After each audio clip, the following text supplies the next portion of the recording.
We usually start with a very natural illusion. We think that if you want to learn something, you should find the best person in that field to teach you. The best player should be a great coach. The best musician should be a great teacher. But reality often slaps us in the face.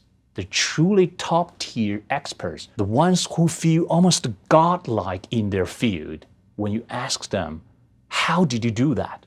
They often give you an answer that makes you want to punch the wall. They say things like this: just do it. Follow the feeling. Or the most annoying one, just to practice more. You think they are brushing you off. You think they are being vague on purpose. You might even think they are arrogant. But here is the counterintuitive truth.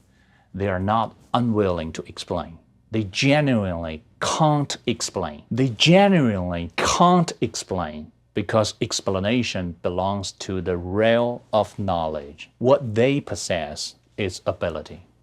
Today, I want to talk about this. Why real experts can't explain what they do, and why anything that can be fully explained is usually not real ability. To understand why experts can't explain, we have to return to the origin of how ability is formed. I've said this repeatedly in previous videos. Ability only grows inside uncertainty. It grows when you have no map, no compass, no manual. You guess, you fail, you get hit in the face over and over again and somehow carve a path forward in the fog. Now imagine this.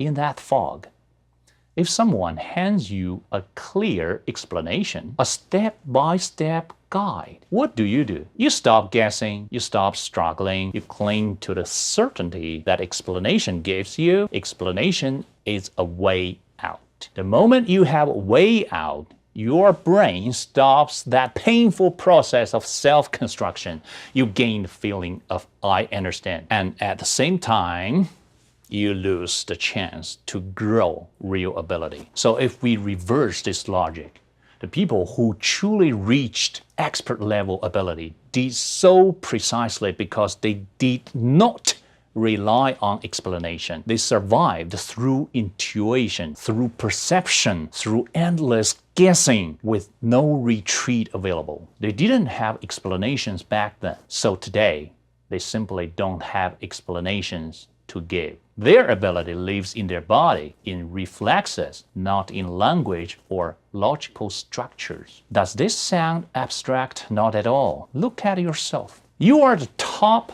expert of your native language. Your command of it is unquestionable. You hear subtext. You catch sarcasm instantly. You play with words effortlessly. But if I ask you, can you explain the grammatical structure of your native language? What is the deep syntactic logic behind this sentence?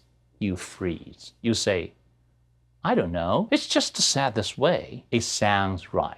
There it is. You are an expert and you can't explain. Now reverse the roles.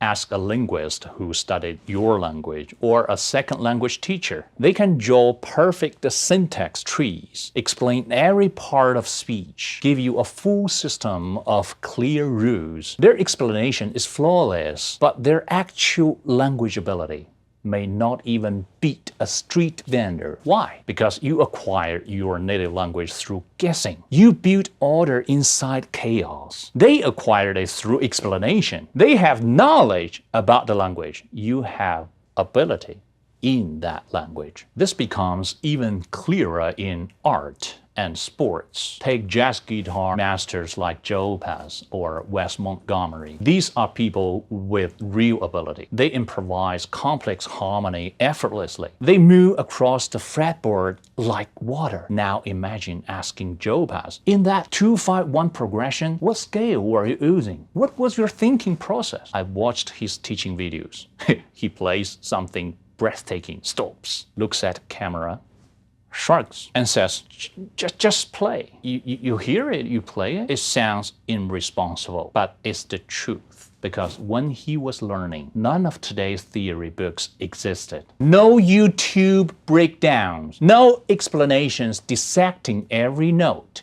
He learned by listening, by touching the instrument, by surviving endless live performances inside pure uncertainty. He had no explanatory escape, so he gained ability. At the expert level, action happens too fast for explanation to lead. By the time you explain, the decision has already been made. Explanation comes afterward, as a story, as a reconstruction, not as the cause. That's why expert explanations often feel incomplete. They skip steps.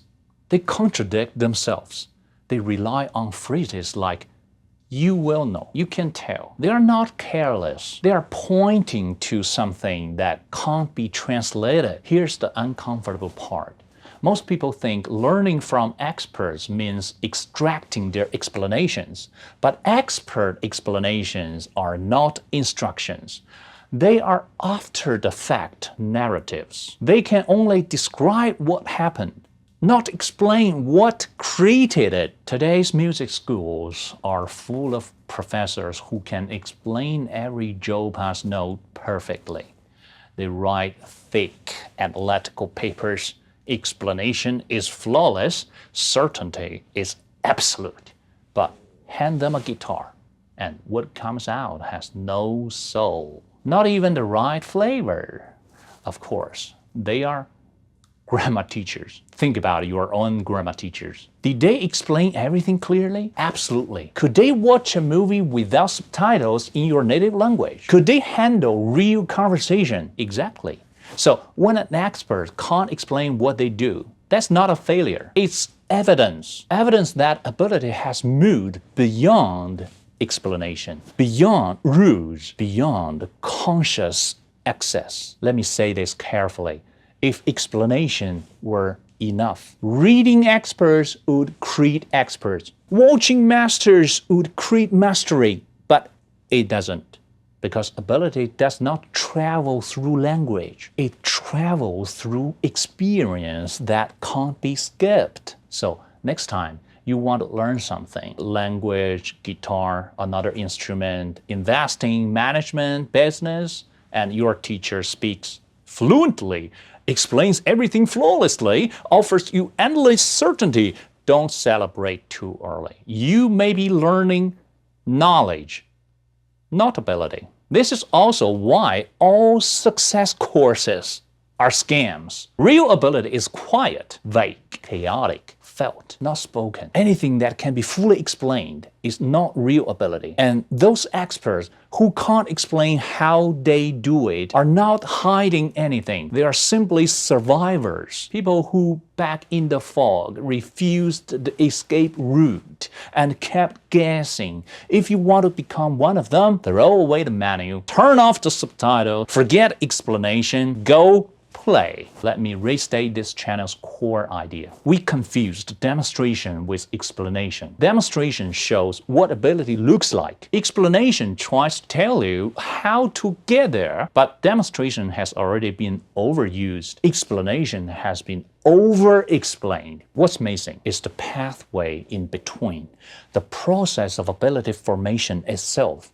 And that process is hard to show because uncertainty is invisible. Fog, by definition, can't be seen through.